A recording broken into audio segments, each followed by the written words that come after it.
présenter juge bi. Donc je voulais qu'on en parle aussi et puis la situation politique nationale. Voilà. D'accord. Ouais, alors comme dafa xaw a gàtt. dafa xaw a gàtt c'est vrai je ne pourrais pas donc m'étaler là-dessus. mi ngi noonu donc mën nañ commencer ci Aminata Touré mu mel ni nag gis nañ ko jamono ji yëpp mu am taxawaayu opposant bu fee ca assemblée nationale gis nañ ko ci mbirum 3e candidature mu ciy àddu bu baax a baax waaye it récemment def na proposition ngir ñu waxtaanee li nga xamante ni moo di mbirum Cour des comptes mu mel ni nag jamono ji opposant la gën a jege que ku nekk ci parti au pouvoir. waaw question d'actualité lu def moom donc ak. en complicité avec Guy Marius Sagna pour justement fexe ba ñu mën a waxtaan ci li nga xam ne mooy rapport au Cour des comptes. Cour des comptes bi nga xam ne effectivement rapport boobu mu def. eh bien épinglé na beaucoup justement de ministères et de directions. bi nga xam ne donc ñi ngi ci nguur gi nga xam ne moom la Macky Sall président de la République di jiite. mu doon ay scandale yu doy waar bi ci gën a xaw a doy waar sax mooy le cas justement du ministère de la santé. bi nga xam ne di nga maam Abdoulaye Diouf Sarr et de l'action sociale. bi mu fi nekkee il s'est passé beaucoup de choses yoo xam ne dañu ne ay luubal. moo am foofu ay surfacturation. te loolu jéggi na dayoo. donc on se rend bien compte que ni effectivement y avait de quoi à faire justement à préparer une question ou des questions d'actualité pour waxtaan ci biir Assemblée nationale sachant que Assemblée nationale liggéeyam mooy di saytu di contrôler et puis di contrôler gouvernement bi di voter loi yi ba pare di évaluer aussi les politiques publiques donc c'est d'une évidence que ni boo retourner sur le cas de Mimi Touré on lui donne justement l'État du Sénégal le régime donc de Macky Sall l'Assemblée nationale la petite majorité qui est à l'Assemblée nationale lui donne la possibilité de se montrer davantage de se montrer entre guillemets dans le sens que Mimi Touré est en train de s'opposer véritablement et on se demande est-ce que dans un avenir très proche elle ne sera pas justement beaucoup plus sur le plan tactique en complicité avec l'opposition en général surtout que bu fekkee ni waa opposition bi parce que opposition bi ñaar la dafa am pàcc boo xam ne pàccu wàllu la ak pàcc boo xam ne pàccu Yewwi Askan Wi la c'est même évident il me semble que ni pàccu comment dire pàccu wàllu dina compliqué torop ci moom parce que dañu am ay antécédents ñoom parce que ñoom gëm nañ ni lépp loo xam ne Karim Wade dal na ko eh bien c'est à cause de Mimi Touré lépp lu Macky Sall def jël ay décisions yoo xam ne dafa def yi nga xam ne moo tax moo dal Karim Wade eh bien c'est à cause de Mimi Touré donc forcément ils ne sont pas forcément en odeur de sainteté amaana sax xëy na bokk na ci li tax booy ci li ñuy wax li tax Mimi Touré nekkul président de l'Assemblée nationale parce que peut-être que le président Macky Sall n'était pas sûr de pouvoir avoir une majorité bés bu ñu demoon di voter yi parce que il y a quelques gens de son parti quelques députés de son parti déjà qui n'étaient pas donc en phase avec elle en tout cas qui ne lui montrait pas et aussi il y a une bonne partie de waa Wallu Macky Sall espérait aussi retrouver Wallu ak waa kër Ablaye Wade yi donc pour loolu pour gën a yombal mbir yi Mimi Touré bu nekkee président Assemblée nationale dina compliqué torop léegi nag yàlla dafa def ni mbir yaa ngi changé nit ñaa ngi ne une partie de Wallu ñi ngi dem di ànd ak léegi Macky Sall ak à ses côtés wala avec à sa tête quelqu'un qui s'appelle Mamadou Lamine Thiam beneen parti bi ñoom ñooy radicaux yi ñi ngi nekk toujours du côté Abdoulaye Wade loolu mooy xaaj bi mu xaaju donc benn solution kese moo am pour Mimi Touré il me semble parce qu'elle ne peut pas être tout seule il faut bien qu'elle travaille avec d'autres sur le plan stratégique il faut qu'elle fasse sa politique avec ñeneen ñi nga xam ne ñu ngi ci biir Assemblée nationale te il nous semble que ni il me semble moi personnellement ci sama gis-gis que Mimi Touré est beaucoup plus proche de Ousmane Sonko ou même de de Yewwi Askan Wi en général mu ñoom Khalifa Sall et cetera donc ana avenir u Mimi Touré dans l'échiquier politique du Sénégal. Mais est-ce qu'elle ne peut pas rester non alignée combattre wala mener combat bi nga xamante ne jamono ji yëpp mu ngi koy kii parce que ñu ngi naan que elle fait récemment hors sujet lu ñu wax moom mu ne 3e mandat lu ñu wax mu ne 3e candidature est-ce que moom demul assemblée ak un combat bien déterminé bu nga xam ne demu fa pour allier ak qui que ce soit mais am na combat am te mu ngi koy xeex jamono ji. mais parce que principalement aussi bon évidemment gars yi ngi naan dafa def hors sujet mais je ne peux pas imaginer que muy def hors sujet parce que elle est toujours dans sa même ligne de conduite. Oui. Parce que le problème quand même que Mimi Touré a ak Macky Sall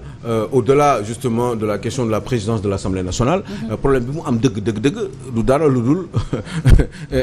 troisième candidature bi peut-être que si Macky Sall avait été persuadé que ne Mimi Touré serait d'accord pour une 3e candidature peut-être que dina gën a yomb on n'en serait pas peut-être Mimi Touré dina nekk parce que Mimi Touré quand même a toujours soutenu et assumé justement la gestion de Macky Sall depuis 10 ans daf ko assumé leen nag la d'accordul ak moom mooy surtout li nga xam ne moom mooy 3e candidature bi nga xam ne je crois que ni ils en ont jamais parlé et puis ku nekk da nga doon xool sa morom en chien de faïence jusqu'au jour J. Le jour J Macky Sall s'est rendu bien compte que ni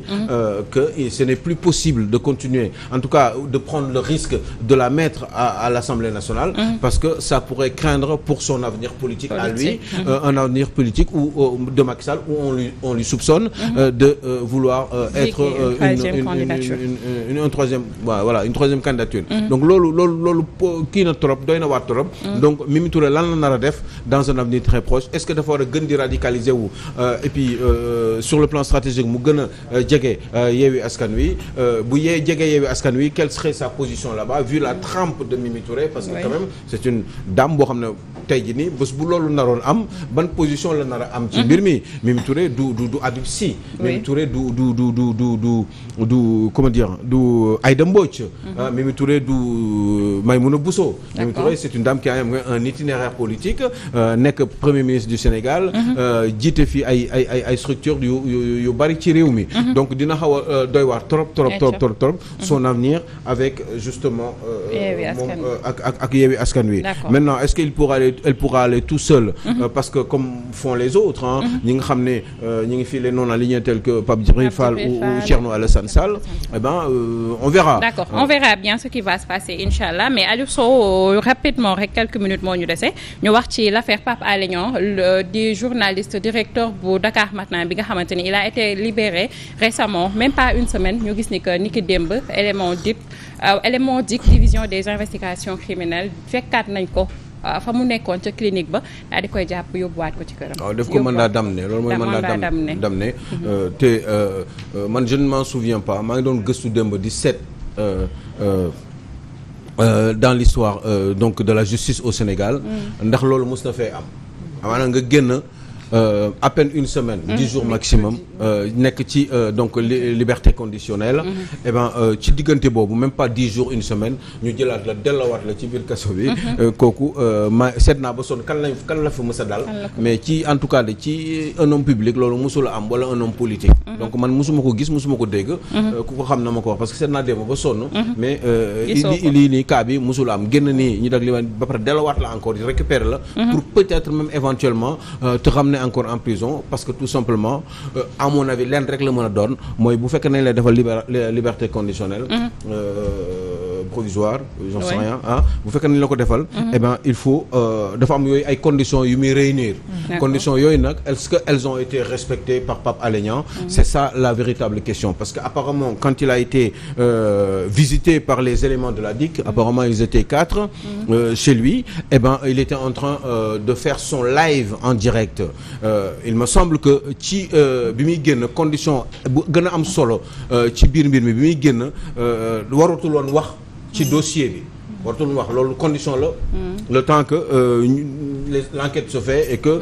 peut-être éventuellement bu daree am ay procès mu am procès mais maintenant bi mu doon wax est-ce que il a xaw ma ñu fan la toll woon ci kii bi live bi et puis man live bi dégguma ko aussi je sais juste que ni moment bi ñu koy arrêté mi ngi nekkoon en live maintenant qu'est-ce que serait la suite apparemment bi ñu koy arrêté nekkul woon en live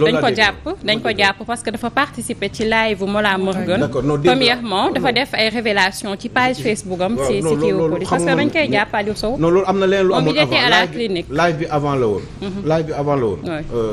tout de suite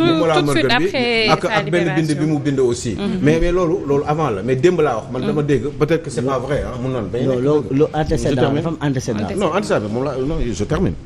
antécédent bi loolu am na mooy li mu def ci ak Mollah Morgun mooy échange bi mu amoon loolu passé na loolu y a une semaine la mais dama si naroon dellu soir mais dama wax démb moment bi dig di ñëw li mu doon def li ma dégg peut-être que ce n'est pas vrai information kese nekk woon en live waaw xaw ma dama dégg rek ñu peut-être dafa nekkoon en live wala yooyu bon si c'est pas le cas c'est pareil de toute façon information kese laa doon jëm a joxe si tant que ce soit vrai ou faux apparemment c'est pas le cas donc voilà maintenant juste pour dire li gën a am solo ci waxtaan bi mooy Pape Alé Niang moment bi ñu koy bi koy gars yi di ñëw am force de l'ordre ñëw war ko mën a récupérer waat c'est parce que am na lu xew li xew nag man bi ma déggee maître Moussa Sarr di wax démb dafa ne en général yu mel noonu bu amee c'est parce que ay conditions yi y a quelque chose qui ne va pas moom mi ngi ci cortège bi ànd ak Pape Alé Niang toppante ci cortège bi pour dem yoonu dik et que ci guddi gi wala tey dina gën a leeral mbir yi yooyu moom rek moo ci mën a am lu leer parce que ci biir mbir mi bu demee bay waxtaan ak ñoom moom en tant que son avocat war koo représenter bu boobaa dinañ ko wax lu baree bari question bi mooy lan moo war a mën a tax comme lii musula am man ci histoire justice ñu téye nit un moment bàyyi ko ci bàyyi nëgandiku en attendant ñuy continuer mbir mi même pas 10 jours il me semble bu ñu doon def calculer xamatuma sax ñaata fan la mercredi la woon léegi kon ba def na une semaine un peu plus d'une semaine mën na une semaine ba je sais pas en tout cas autour de une semaine on se rend compte que ni gars yi bu ñu osé dem récupérer waat ko qu'est-ce qui ne va pas est-ce que c'est par rapport à ce qui a été dit ci live bi mu doon def. ci live bi li mu waxoon ni yàgg dafa rawale ay doomam Canada. bon rawale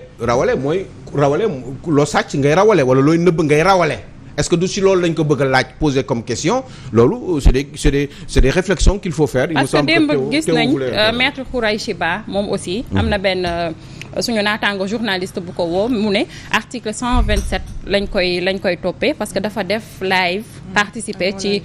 Mollah Morgun premièrement deuxièmement mu def ay sorties bind ci li nga xamante ni moo di page Facebook am loolu moo tax ñu bëgg a lever li nga xamante ni moo di procédure judiciaire bi ñu teg ci ndoddam waaye it am benn mandat d'amener bu nga xamante ni loolu laa wax léegi on a écouté son avocat loolu laa wax léegi liberté conditionnelle dafa am ay règles bu ñu la placer sous contrôle judiciaire dafa am nu ñu lay wax ak conduite boo war a tenir